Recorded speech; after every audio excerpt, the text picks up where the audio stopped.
Good morning and welcome to the launch of the Military Balance 2014, the annual assessment of global military capabilities and defense economics from the ISS. Joining me to answer your questions today are James Hackett, Mark Fitzpatrick, Dana Allen, Brigadier Ben Barry, Anakin Tick Ringus, Douglas Barry, Christian Lemire, Virginia Comely, and Giri Rajendran. This year's Military Balance is, as ever, packed with facts, figures, tables, and maps analyzing military organizations, inventories, and defense funding. There is extensive and detailed assessment of defense matters not only in Europe, Asia, and the Middle East, but also in Latin America, Russia, North America, and Africa. Specialist essays focus on trends in conflict analysis, notably lessons from modern conflicts in terms of threats and required capabilities, unmanned systems, increasingly prevalent in many armed forces and likely to proliferate further, and the cyber domain.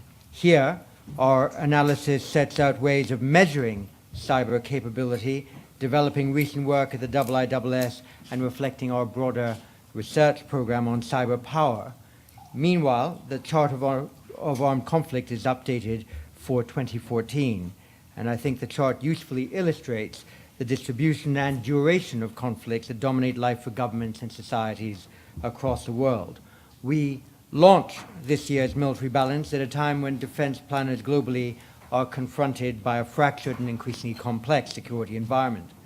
During 2013, fighting in the Middle East and North Africa worsened.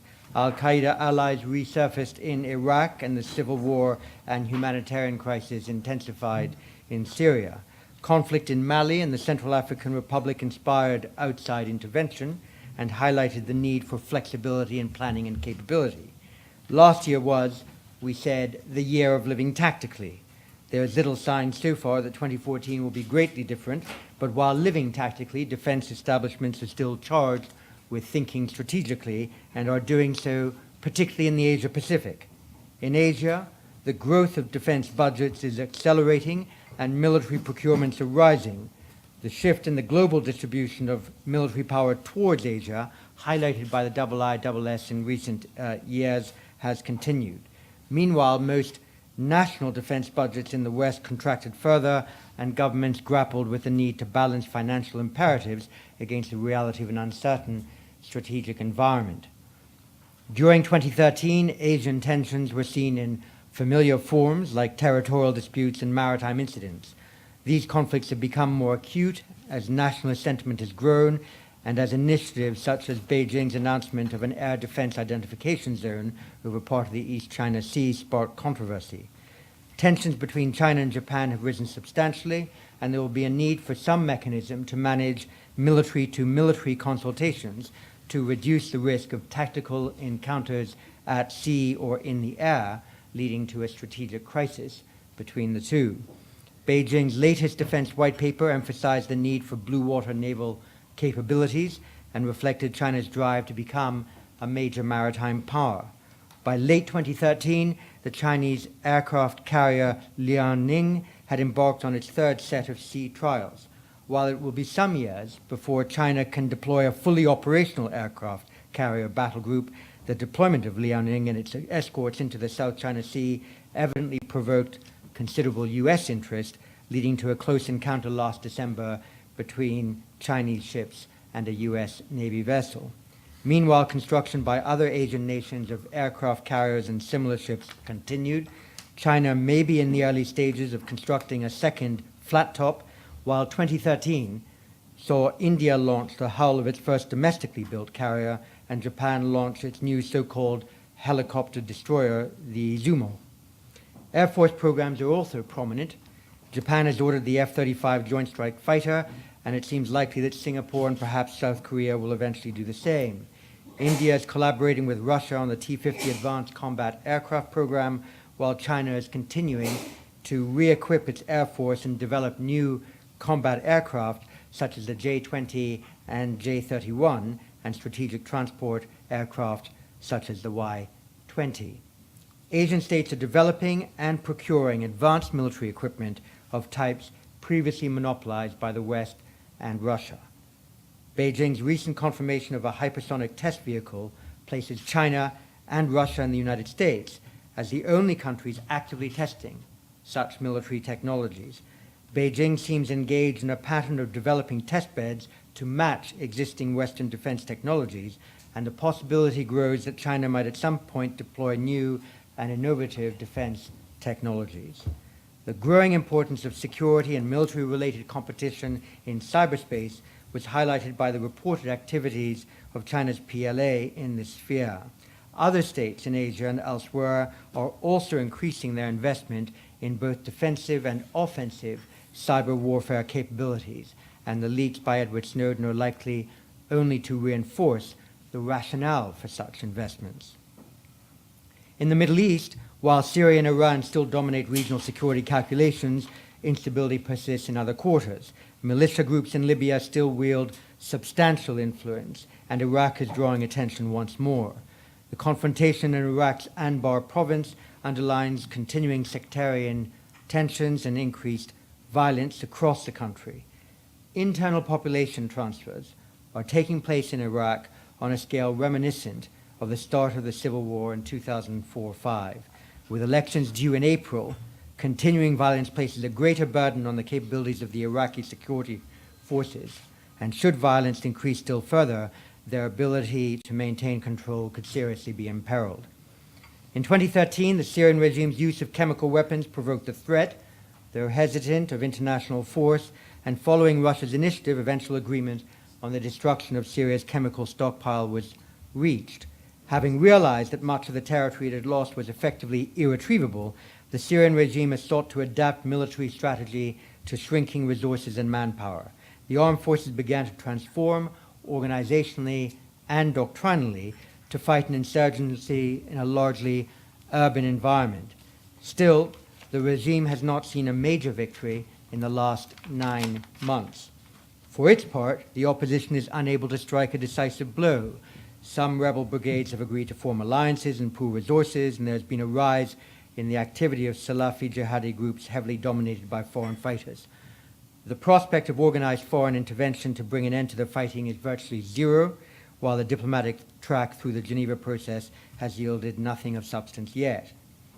Iran's nuclear program and Tehran's support for the Assad regime continue to provoke regional and international concern. The interim deal on Iran's nuclear program, concluded in November and due to last 6 months, did not come into effect until 20 January, as negotiators from the 6 major powers in Iran wrangled over the details.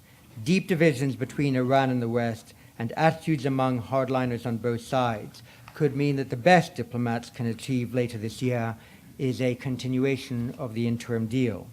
For Gulf states, Iran's nuclear program, of course, is not the only worry.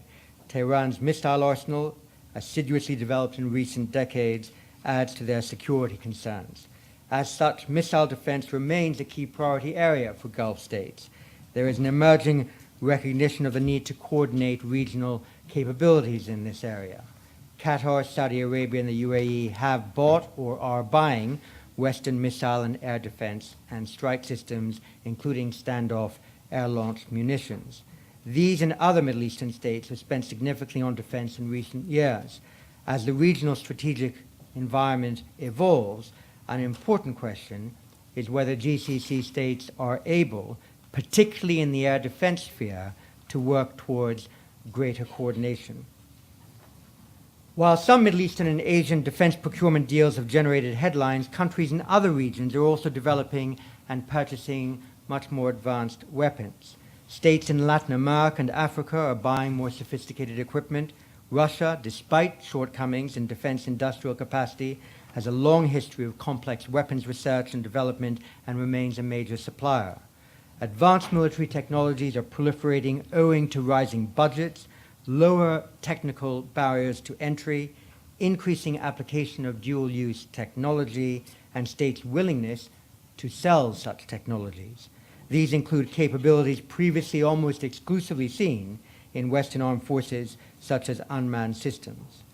With pressured defense budgets and contracting defense ambitions, some Western states may look to retain a capability edge through the pursuit of even more advanced military technologies. Hypersonics is one example, lower observable research is another.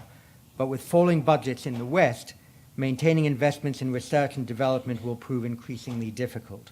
Even in advanced technology areas, some non-Western countries are catching up with the West. Furthermore, recent experiences of conflict may temper expectations regarding the results that advanced technologies can deliver. This year will be significant for many armed forces in the West as they withdraw combat troops from Afghanistan and reflect on the experience of 12 years of war. Defense spending is shrinking in most European countries at a time when the US rebalance places on them a greater share of the burden for security in Europe's fragile neighborhoods to the south and the east. Total European defense spending continues to fall in real terms by an average of 2.5% per year since 2010. As a result, finding the resources to support existing and future military capabilities will become more difficult. For instance, European combat aircraft fleets have contracted, in some cases dramatically, over the past 30 years. Europe's aerospace industry does not have a manned combat aircraft program in prospect after current types like the Typhoon and Rafale finish production. Other sectors of Europe's defense industry are under pressure from falling domestic orders and increased competition from foreign firms. European states face reduced capability and possibly diminished influence, making all the more pressing initiatives such as those from NATO and the EU to maximize value from defense budgets through closer cooperation. For NATO, the end of combat operations in Afghanistan marks the end of an intense period of operational activity.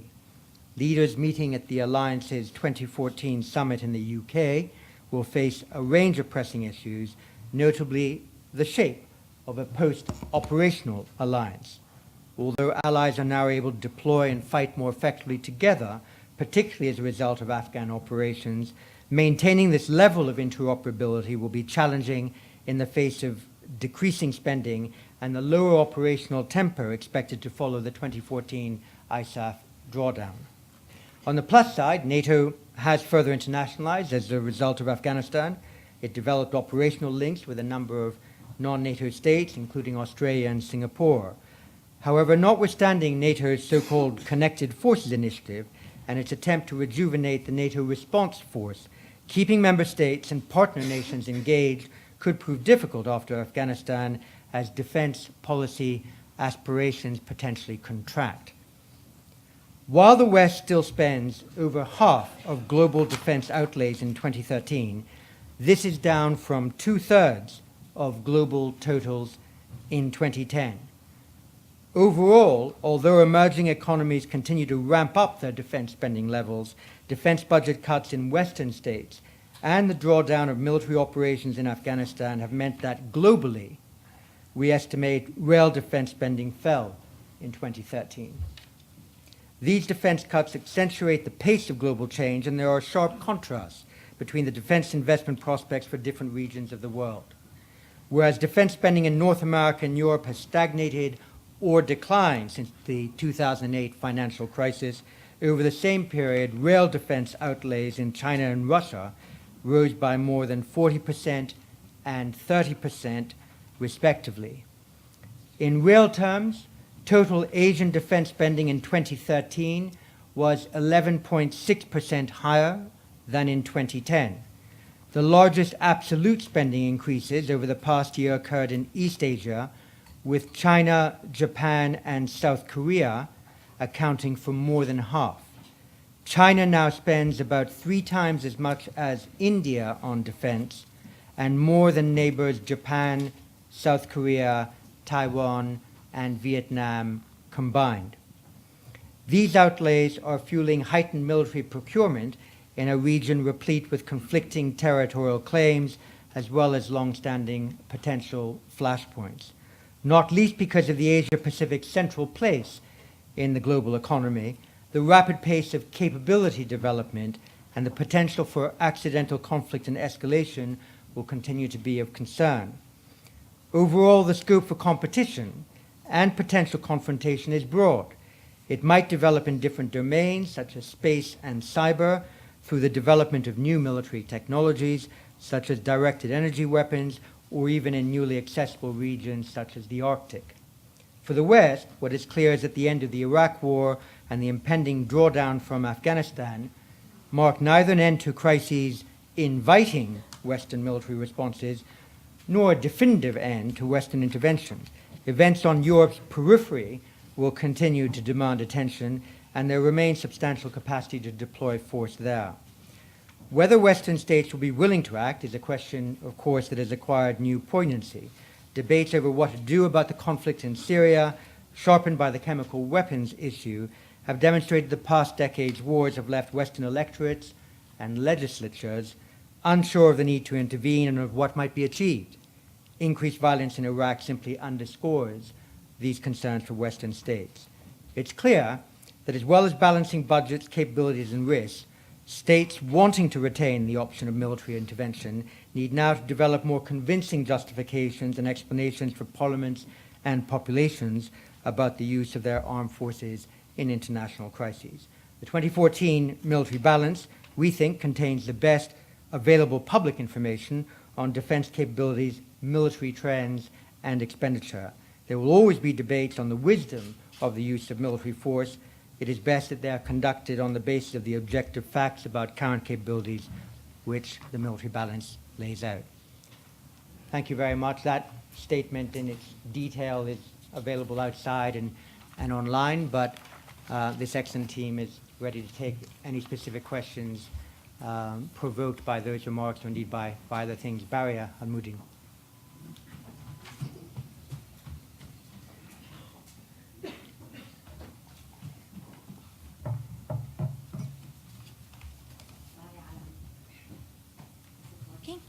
If you speak, yes. Okay. Bari Alamuddin, Al Hayat newspaper and a member. I wonder if anybody can tell me what are the capabilities of the GCC countries to answer any military attack from Iran. I mean, this is obviously not envisaged, but just to see the capabilities, because we know that the selling of arms to the Gulf is increasing every day. Maybe we'll start with Ben Barry and then Mark Fitzpatrick. GCC defense capabilities. Well, the GCC's invested heavily, or the GCC states have invested heavily in air and missile defence. Our expert is sitting next to me. Thank you, Ben. In conventional terms, with regard to air defence, obviously significant investment in combat aircraft in the past 10, 15 years. So if you do a match up comparing what the GCC have available to the Iranian strength, there's no obvious comparison. The GCC are much stronger. Missile defence, more of an issue simply because it's a much harder thing to deal with. The Iranians have invested heavily in ballistic missiles, short and medium range. Obviously, the GCC are well aware of this and are actually working to try and improve their capability to defend against those kinds of threats. I could just say another word about land systems. There's also been, in recent years, increasing purchases of precision artillery rocket systems by GCC states that in some cases would have a range of 100, 150 kilometers. And they could be quite useful, of course, in states who wanting to address assembly areas for troops that were wishing to launch any operations, I suppose. And of course, we've also seen recent armour procurements by many of the states, Saudi Arabia being one of them. So there are a number of land systems as well as the air defence systems and missile systems that Douglas was talking about. Mark? And of course, the GCC states have the overwhelming advantage of having very powerful allies who are not leaving, not just the United States, but Britain and French forces in the Gulf as well. Yep.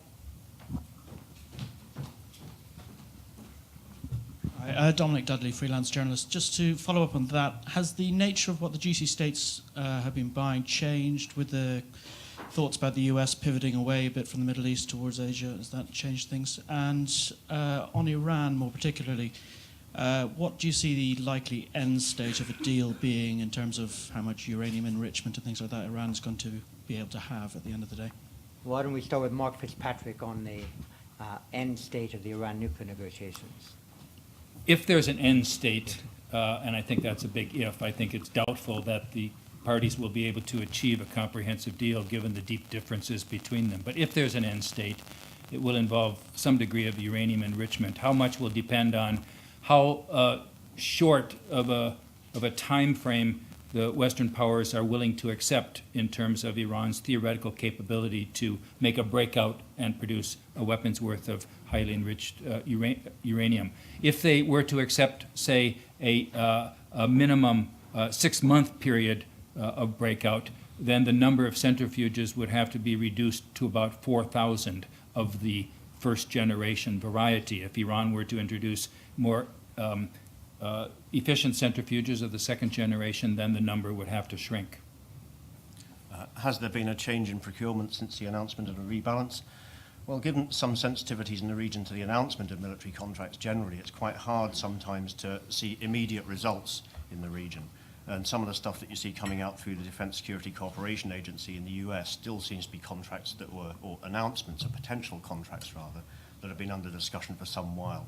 So I think we might see some results filtering out in the next year or two, but it's hard to say at the moment. Yep. Richard Norton. Yep. Taylor. And then we'll go back to you. Yeah. Richard Norton Taylor, The Guardian. Could you say a little more about how you see the future role of unmanned aircraft, but also ground vehicles, possibly underwater vehicles, and the significance and the role they would play in the future? Doug Barry and then Christian. How long have you got, Richard? I mean, the most obvious answer is we're going to see more of these things. They will proliferate from a kind of system you could stick in your backpack, take it out, chuck it over the hill and see what's going on, up to the kind of full-blown combat strike vehicles that we're now beginning to see countries research on in the UK and France. Moved forward their programme on Friday, with a commitment to another 2 years of development work to look at where they might go on an unmanned combat air vehicle project. The US is pushing hard in this area. Some of it is unclassified, some of it's classified.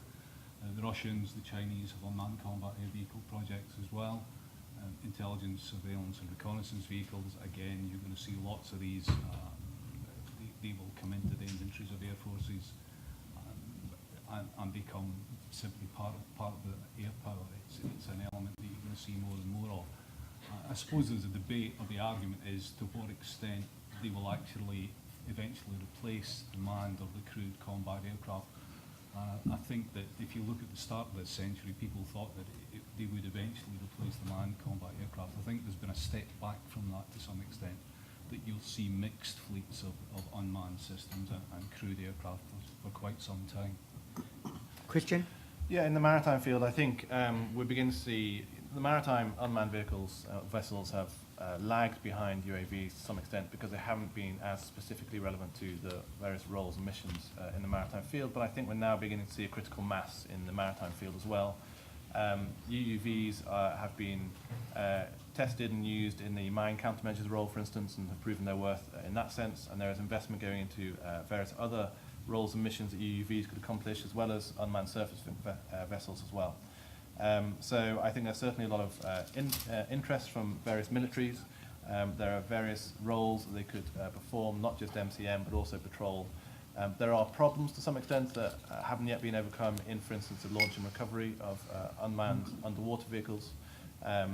But the level of interest and investment now in unmanned maritime vessels is substantial, so I think we'll see a variety of different products coming out in this field. Richard, you also asked about land. I draw your attention, everybody else's attention, to a sort of full spectrum essay up front in the military balance on the topic of unmanned systems in all environments. We've seen an explosion of unmanned systems in land, with armies having lots and lots of drones, and with small tactical drones, the genie's out of the bottle. The civilian technology that we see being now used by news gatherers, including the Daily Telegraph and television stations in Bangkok, will continue to grow. The use by police and law enforcement will continue to grow, and a vast variety of civilian applications, including agriculture and hunting, It's already rising exponentially, limited as much by people's imagination as anything else. The technology now has very low barriers to entry, both scientific, technical, and industrial. And armies coming back from Afghanistan are going to want to leverage this capability that's going to become increasingly cheap. We've also seen a parallel growth in unmanned ground vehicles. From having about 150 EOD-style robots in 2004, the US now has over 10,000, and they're being used in a wide variety of other applications. But what we're now seeing is the application of the technology to full-scale vehicles. The Israelis operate an existing armoured bulldozer remotely. The UK's fielded a remotely operated armoured Land Rover as part of its route clearance package in Afghanistan. And the Terrier armoured vehicle that the British Army's just taken delivery of is revolutionary because it's the first full-sized armoured vehicle designed from the outset for remote operation. And what I also predict is the large amount of civilian R&D going on autonomous or semi-autonomous vehicle technology, driven by the civilian sector as much as anything else, will spin back into the military in all sorts of ways, some of which we can anticipate and do anticipate in the military balance, others of which will probably surprise us. Thanks. You and then you.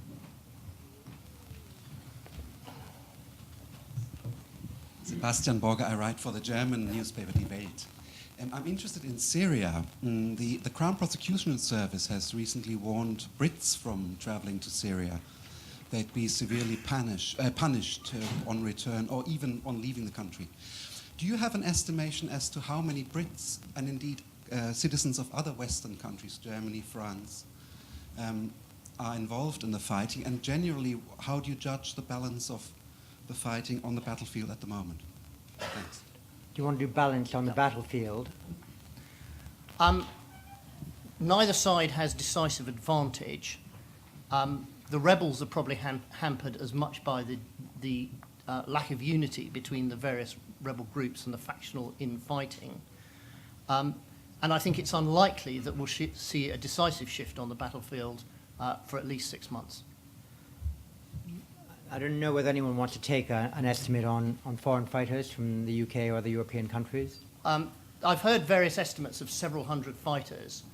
Given the amount of Twitter traffic there is, with people who seem to have credible claims to be British fighters in Twitter, estimates of over 100, but less than 1,000 seem to be accurate. From Britain alone? From Britain alone. Thank you. Sorry, yeah. There you go. Yeah, and then I'll come back to you. Deborah Haynes from The Times. Can you tell me, when do you estimate that, given the increase in the defence budget that you're seeing in Asia, particularly China, how long will it be until the global balance of power, of military power, shifts fundamentally from what we're so used to of being the West and Russia to being over in Asia? How many years is that? And a second question, how much longer do you believe that the British government can spout this line of Britain having the fourth largest defence budget, notwithstanding that claim in itself, given power of money as opposed to what you can buy, is deeply discredited? Thank you. Okay, start with Giri Rajendran on the defence economics trend in Asia and maybe these PPP comparisons, including the UK, then Christian Lemire on the ultimate balance of power shift, potentially. Giri? On the question of the balance of spending, it depends a lot on assumptions. It is futurology. And a lot of it is going to depend on what you think global growth is going to do over the coming decades. Currently, China spends officially about 115 billion US dollars. The US budget was about 570 billion US dollars. So there's still a large discrepancy between these numbers. If you assume current rates of growth over the last 5-10 years, I would say China-US, mid to late 2030s. But that is contingent on the Chinese being able to maintain economic growth rates at about 10% per year. The reality is they've got to rebalance their economy towards a more domestic demand-driven model, which is going to provide hiccups along the way. They've got to internationalize their financial systems, their currency exchanges. There's a whole lot of things which could provide hiccups to this process. So it's quite fraught. And obviously the US itself, you've got factors there, such as sequestration, which has only just been sort of resolved. So it's very uncertain, these projections. But I would say mid-2030s for that.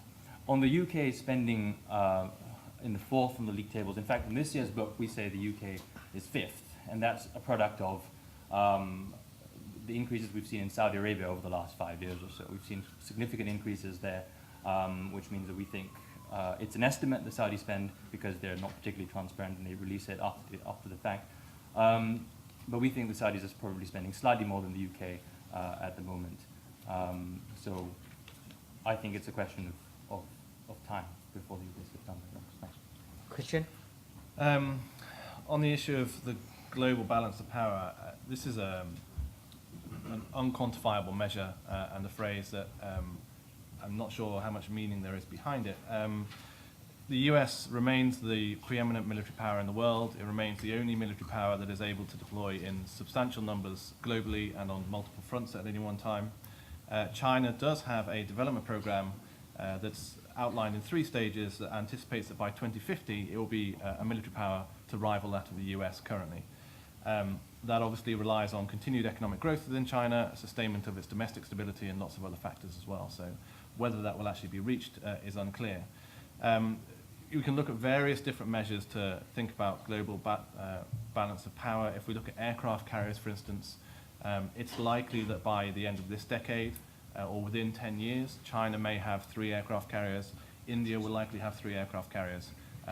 But the US will still have 11 nuclear-powered aircraft carriers that are of substantially greater capability. So in terms of power projection, certainly the US and its Western partners will remain the predominant military powers for at least 1 to 2 decades. In other areas, we are seeing Asia actually outpace growth in the West. If we look at, for instance, helicopter carriers and amphibious assault vessels, there's been a vast expansion in the number of vessels in countries such as Japan, investment in countries such as South Korea, and even Russia buying French amphibious assault vessels as well. So there, while Asian powers have not overtaken Western powers in total number, they are certainly outpacing in terms of the growth of flat-top vessels as well, and we demonstrate that in a graphic in the military balance. So I think it really depends on what you're looking at, but in terms of globally projectable forces, the Western powers will be the predominant military power for decades at least. Dana, want to add something? Yeah, I just wanted to say one more thing that's important not to forget in these projections. Professor Sir Lawrence Friedman sat in this room, I think, about 2 years ago and made a comparison of the number of formal security relationships that the United States has compared with those of China. And I can't remember the numbers, but it was something well over 70 in the case of the United States, and something much closer to 0 in the case of China. So, you know, if you're asking a global question about a shift in the global strategic balance, you have to project a complete reversal of that situation, which I'm not saying couldn't happen as China's military power grows, but it's simply something that you have to include in your projections. Thanks. James? Yeah, just to build on what Christian was saying, it's not just important how some states grow, it's how other states lose their power as well. I mean, you shouldn't forget the sort of accumulated combat power and expertise that the United States, for example, has developed over the past 60 years. So, as well as the rise of other states in Asia, how the US and Western forces are able to retain their combat skills, well, that'll be one of the key determinants of this sort of crossover. If they are able to maintain that with smaller forces, more deployable forces, and more useful equipment, for instance, in different contingencies, then that could push any crossover date further into the future. Jonathan? Yeah, following on. Jonathan Markson, BBC, just following on directly from this, isn't the problem, though, and this is one of the great difficulties of totaling up all these statistics and figures, you know, we're not really talking here about who's going to be top of the Premier League. To use a footballing analogy, we're talking about who's going to win the local derby.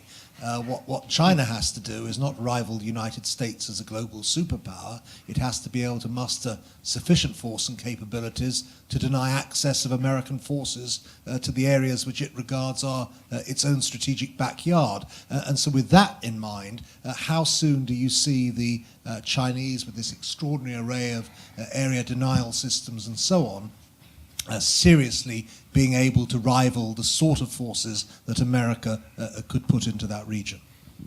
Christian Lemieux on access denial. The problem with comparing anti-access area denial capabilities in China with projection forces in the US is that you're comparing apples and oranges, obviously. China has already been able to raise concerns in the US defense establishment and strategic planning communities through its development of A2AD, and that is part and parcel of the US pivot we've seen since 2011, 2012. Specifically, the ASC battle concept and the joint operational access concept have both been targeted at overcoming A2AD capabilities, specifically within China. China has more than 60 submarines. These are a concern for any power that's willing to deploy forces near China's coastline. It has a range of anti-ship missiles and various other missiles. It has very substantial, if not very sophisticated mining forces. These are all forces that could easily complicate and perhaps even deny areas of the sea to the US. But we really have to talk about specific scenarios to come to a conclusion about whether they are able to rival the US's power projection anyway. Could China close off the East China Sea to US forces in combination with most probably Japanese forces? Almost certainly not, and one would anticipate that any attempt to do so would involve significant planning on the Chinese part, which would allow for preemptive strikes or preemptive action by the US and its allies to prevent anything from happening. But can China, in a reactive format, certainly complicate and sink a few ships and down a few aircraft the US might deploy near China's coastline? Absolutely, and it would certainly raise the costs of any military action near China's coastline and therefore impact upon the political will of the US and its allies to continue any military action. The rise of Chinese military power should not be seen as wholly negative. Over the last decade, they've played a modest but increasing role in UN peacekeeping operations. Indeed, recently a Chinese general has been in charge of the UN operation in Cyprus, including commanding British troops. They've also assisted the counter-piracy mission in the Indian Ocean, albeit under national command. Against this, of course, though, there is a disappointing aspect of Chinese military power, is that despite the US and the British and other nations contributing considerable military assets to the initial hurricane relief operation in the Philippines, the Chinese power projection capabilities didn't contribute to that at all. Nick Gowing? Let me pick up on China and the point you made right at the beginning, John, about the need for a reduction of the danger of a tactical encounter leading to strategic confrontation. The Japanese have made very clear at the very highest level in recent days just how nervous they are about what could happen in the East China Sea and potentially the South China Sea as well. And they're concerned that there isn't even a hotline at the moment. But I'm wondering what your assessment is now of the Chinese calculation that was made when they created that air identification zone. Did they believe the B-52s would be sent in? Did they believe there would be the Tokyo reaction? Is there a clear line and sequencing which the Chinese have worked out? Because if you're going to work out these strategic implications, you need to understand the way the Chinese mindset is going at the moment. Do you have any clarity based on your contacts in Shangri-La and everywhere else? Well, first, I'll invite Christian to talk about air identification zones, not least because there's interest as to whether one might be announced over parts of the South China Sea as well. So, Christian? Yeah, so on ADIZ, which is the new acronym du jour, certainly the announcement of the ADIZ in November was a strategic surprise to various countries, but it really shouldn't have been. Japan, South Korea, Taiwan already have ADIZs in the East China Sea. For me, the primary motivation in Beijing to announce this ADIZ is to equalize the level of administration of the aerial space over disputed areas of the East China Sea. So while many have seen nefarious military motivations behind it, I see it more as a political administrative move. And what China has been doing in the East China Sea since 2012 really is trying to demonstrate shared jurisdiction and shared administration of disputed areas, both in the water and now in the air over the Senkaku Diaoyu Islands. So the deployment of Coast Guard vessels on a fairly regular basis to waters around the disputed islands is meant to demonstrate that China has an equal right to be there and is now sharing jurisdiction and administration of those waters. Equally now it is able to claim it is sharing jurisdiction and administration of the aerial space above the islands as well. There are, in terms of the South China Sea ADIZ, there are a range of opinions within the Institute alone, let alone in the broader analyst community, about when and if a South China Sea ADIZ will be announced. I am slightly more sanguine about the possibility because I believe there to be various positive trends in collaboration and communication in the South China Sea which currently are absent from the East China Sea, and there isn't that need to equalize aerial surveillance and administration that there is in the East China Sea given currently existing ADIZs from South Korea, Japan and Taiwan. So there's less motivation for China to declare an ADIZ in the South China Sea. That's not to say it won't happen, but I'm not sure it's the immediate threat that many people consider it to be, and Chinese officials have actually denied that that will actually happen in the near future. In terms of accidental conflict and tension in the East China Sea more broadly, war is always possible, but it's never inevitable. And I think what we should see the Chinese strategy being in both the East China Sea and the South China Sea currently is one of dispute management rather than dispute resolution. And that's resolution either through military escalation or through negotiation. In the South China Sea, through the very expansive claims to territory demonstrated by the 9-dash line, and the East China Sea through the regular deployment of Coast Guard and now ADIZ announcements, China is attempting to change the status quo as far as it can without allowing these disputes to escalate to any military sphere. So it's not looking for any kind of particular conflict-based solution at the moment, nor is it looking for a negotiation-based solution because it's unwilling to engage substantively in negotiations. And it's trying to maintain these disputes on a fairly even keel without it getting out of hand. Yes, you were waiting for a while. And then these two here. Yeah. Thank you very much, Hosni Imam. In your assessment of the spiral of violence and terrorism in the Middle East, can you shed any light on the groups responsible for terrorist attacks in Egypt, either in the mainland or in Sinai? We'll see. Do you want to take Egyptian terrorist groups? Anyone? Ben? Quite clearly, there's a large amount of ungoverned space in Sinai, which has the potential to be a safe haven for a large number of armed extremists. The Egyptian army has been engaging in counterinsurgency operations there, but the evidence of the continuing attacks is they have by no means completely cleared the Sinai, something that militarily would be very difficult. And it's also quite clear that the political actions of the military have increased tensions and increased potentially the number of supporters of the Muslim Brotherhood who could feel sufficiently frustrated to resort to violent action. It doesn't help in reducing the causes of violent extremism within Egypt. Yes? You there? Yeah. Give us your name. Tom Coughlin from the Times. The focus to this point in terms of cybersecurity, focus up to this point as far as China and Russia has been concerned has been on intellectual property theft. That's what we've read about here in the West. The Snowden revelations have obviously changed our perception of what Western capabilities are in cyberspace. Do you understand that in Russia, China, other parts of the world, there are similar capabilities or there are similar capabilities developing at the moment? And a second question, more fundamentally, do you anticipate a time when there might be a shared interest that includes the West in fundamentally altering the freedom of the internet and potentially bringing in barriers to the exchange of information that those might be in the West's interest as well in the future?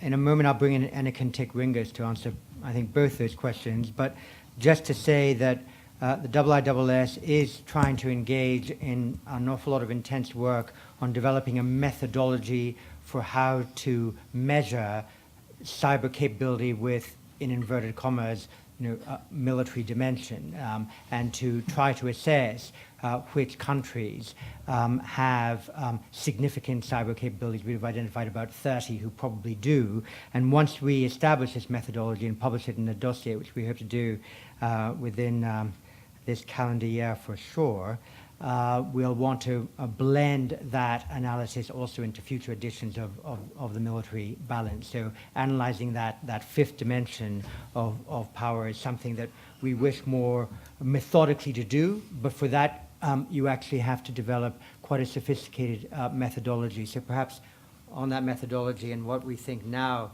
the league tables might look like, Anakin Tick-Ringas. Thank you.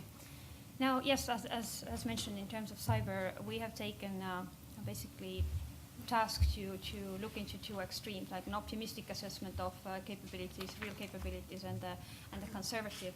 And there are big differences between the two methodologies. So that's why we develop our own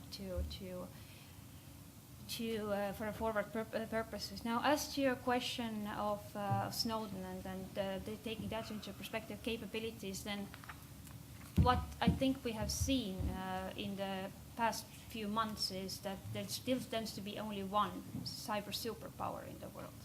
And so the kind of calculus of 5 to 10 countries fitting in this club is changing. And to your question as to other countries possess these capabilities, of course. And that boils down to cyber resting on traditional military capabilities, such as C2, intelligence, targeting, etc. It needs to be put in a broader context. As to whether there might be incentives for shared for the East and West in the near future to change the calculus or change the approach towards the internet, then as just mentioned, in the Chinese case, it is pretty difficult to imagine why they would give up the strive for more national control over the cyberspace in face of their larger ambitions. So I don't see like short-term resolution or aligning of positions on freedom of information and access to the infrastructure. Yep.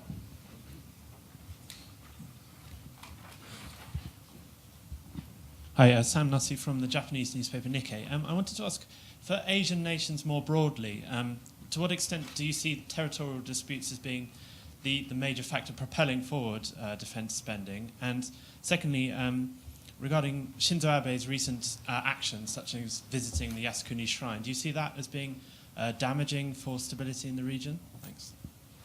Christian? Territorial disputes, specifically maritime disputes, are certainly a driver of an increasingly competitive procurement of military equipment in Asia. But equally, they could just be seen as an outlet for other very ingrained historical animosities and structural systemic changes in Asia that are being caused by the rise of China. So while they are the focus of many security concerns in Asia, they could more theoretically be seen as simply an outlet for the tensions being created by the rise of China within Asia. If there were no maritime disputes in the South China Sea and the East China Sea, one could easily imagine that countries such as Vietnam and Japan would still feel threatened by a rapidly rising China and would seek to react through military procurement, albeit not with the sense of urgency that they currently feel. In terms of Prime Minister Abe's visit to Yasukuni, I think it is damaging for Japan in terms of its soft power and influence within the region. To link to a previous question, in November, following the declaration of China's ADIZ in November, there was a very strong sense of empathy for Japan and for South Korea as well amongst various regional countries. And China was seen very much as the aggressor and the assertive power. Following the Yasukuni Shrine in December, however, a lot of that empathy or sympathy was lost, and we saw specifically a balancing of relations by South Korea between Japan and China, to the extent that a memorial was opened up in Harbin City train station just last month to a South Korean nationalist who shot and killed a Japanese statesperson and former prime minister over 100 years ago.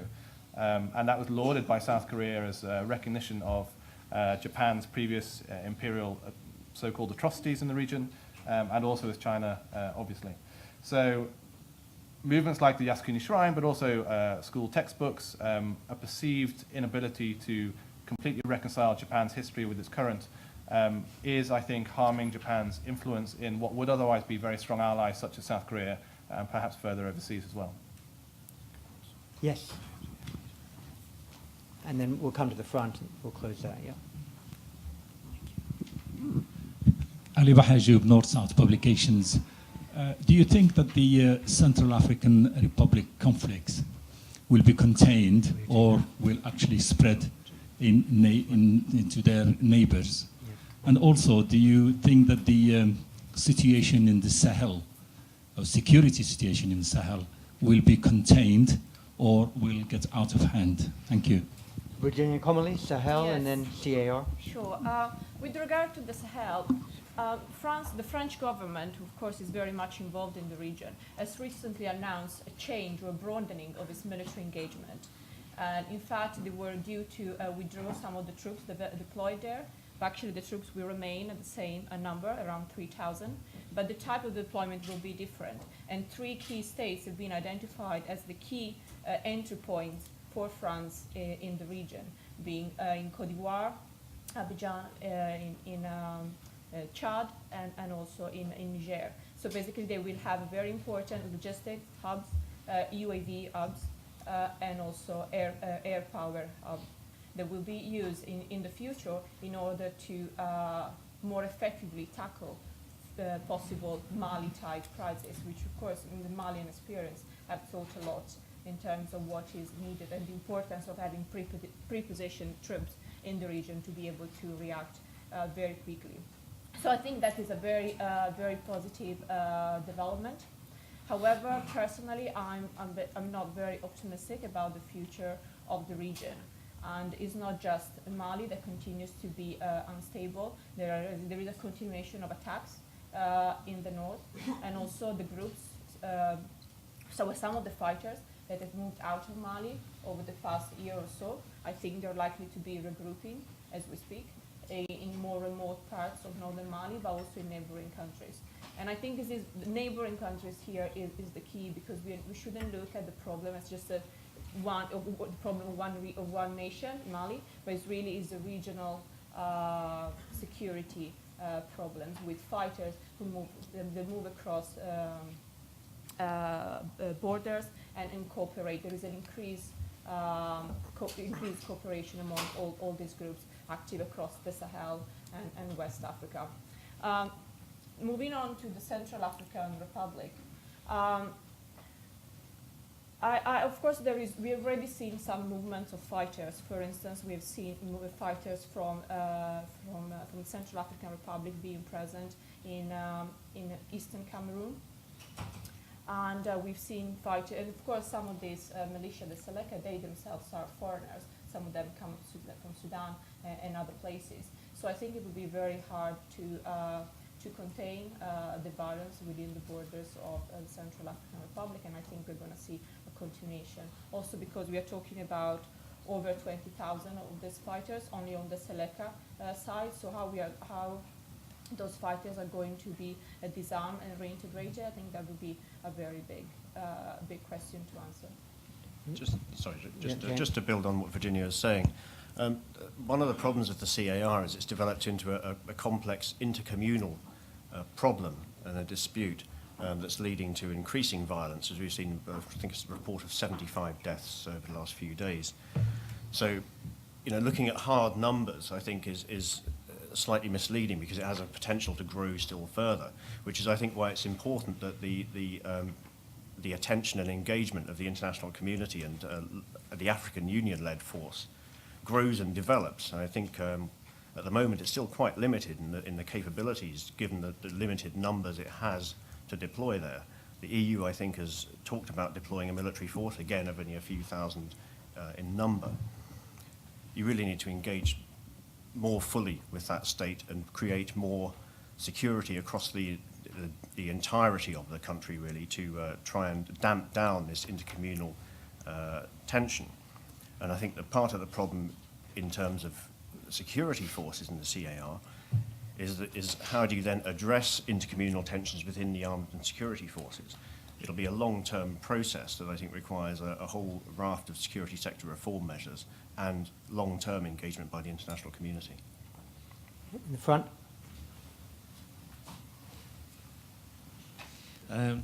Andrew Swidlicki from the Polish news agency. I'd like to turn your attention to Ukraine. How do you see the situation developing, and are there any security implications? Okay.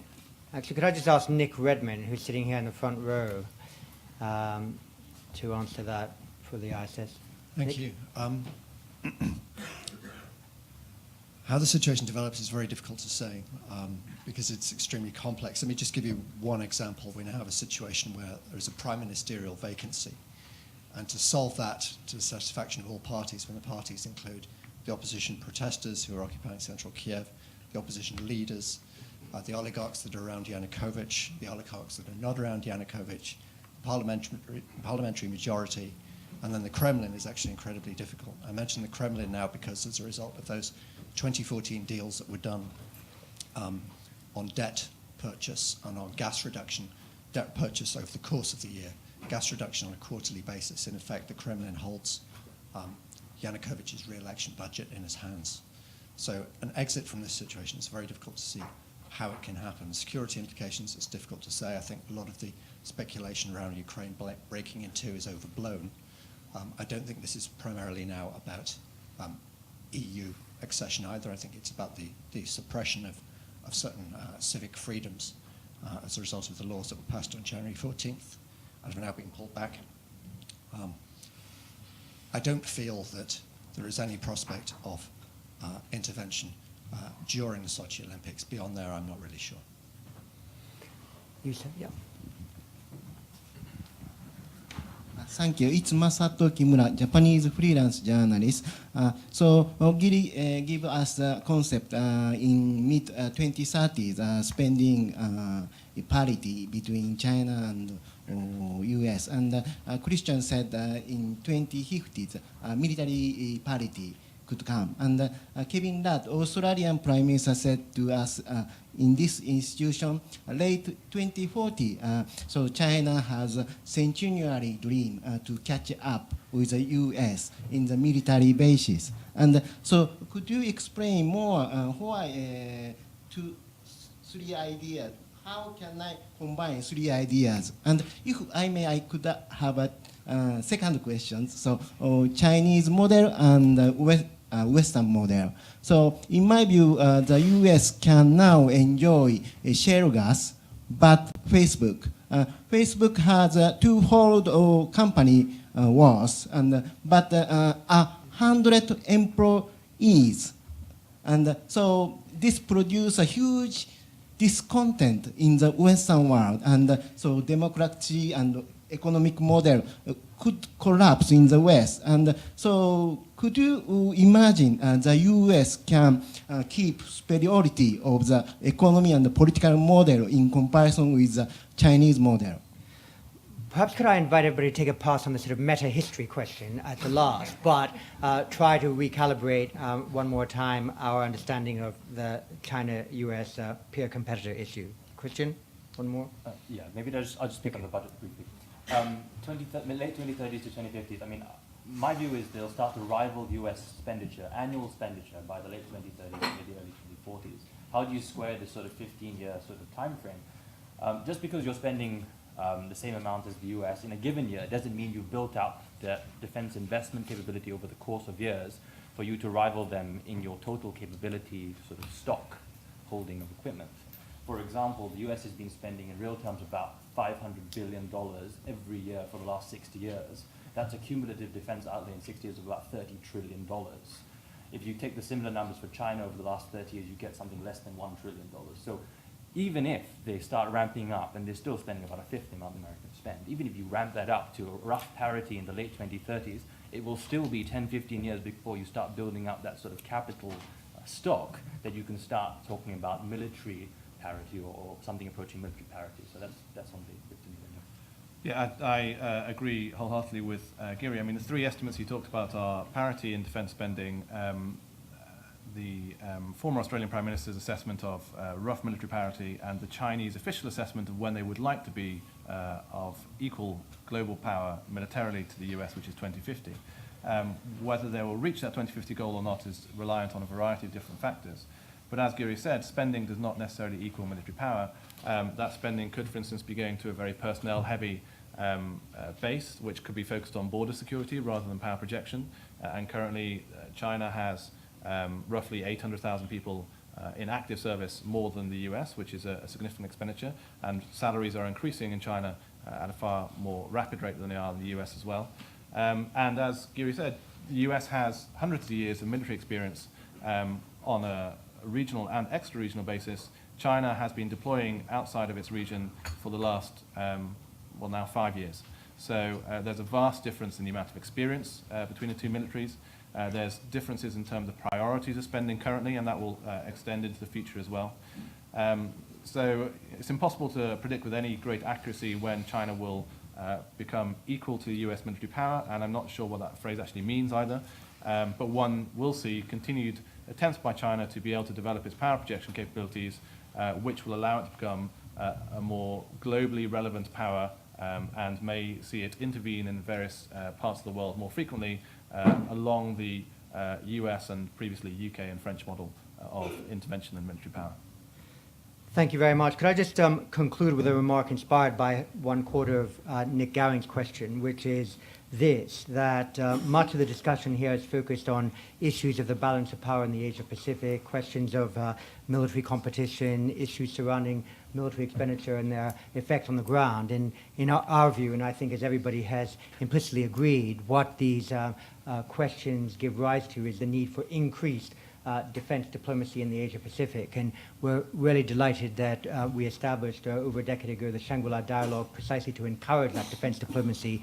This year, the Shangri-La Dialogue, May 30th to June 1st, will bring together 400 people from about 28 countries. It will be the biggest meeting of Asia-Pacific defense establishments, defense ministers, national security leaders in the Asia-Pacific this year. Prime Minister Shinzo Abe of Japan has agreed to open it and give the keynote address.